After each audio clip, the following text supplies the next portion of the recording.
Vamos lá, pessoal, continuando então a falar dos 3 principais tipos de decisões financeiras tomadas dentro de um negócio, vamos dizer assim. Nós falamos em um dos vídeos sobre as decisões de investimento que tratam, né, do retorno sobre o ativo da empresa. E hoje nós vamos falar das decisões de financiamento, porque o dinheiro que está no ativo de uma empresa vem de algum lugar, não é verdade? Ele é financiado por alguém. Então, falando das decisões de financiamento, nós estamos falando do passivo da empresa, né, de parte do passivo oneroso da empresa. Então imaginem, né, que nesse passivo nós tenhamos aí, né, 35 milhões de reais financiados em bancos, em instituições financeiras. Tomei esses recursos das instituições financeiras para investir no ativo da empresa, né, e que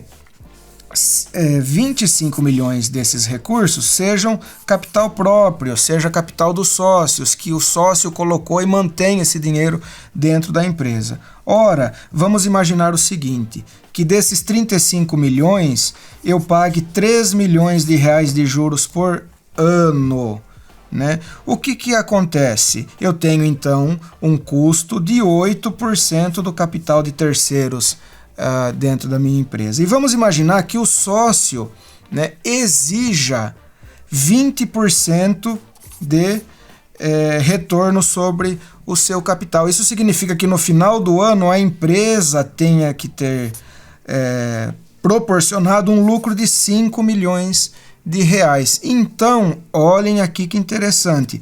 O custo de capital dessa empresa é de 8 milhões de reais, 3 milhões das instituições financeiras e 5 milhões que os sócios exigem que sejam remunerados, tá? Então nós temos aqui um custo de capital de 3 milhões para o banco, 5 milhões para os sócios. E, né, se no exemplo em que nós estamos avaliando aqui, a empresa gerou um retorno sobre o capital investido no ativo de 8 milhões de reais, por exemplo, e vocês podem verificar isso no vídeo anterior, o que significa?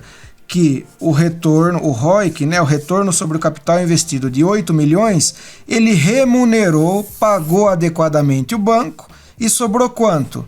5 milhões para os sócios. Então, o retorno sobre o ativo da empresa, o retorno sobre o capital investido no ativo da empresa gerou um retorno suficiente para pagar o banco e remunerar adequadamente o que os sócios exigem de retorno, tá bom? Esse é o resumo, a gente continua falando um pouquinho mais no próximo vídeo, no máximo 3 minutos e pouco.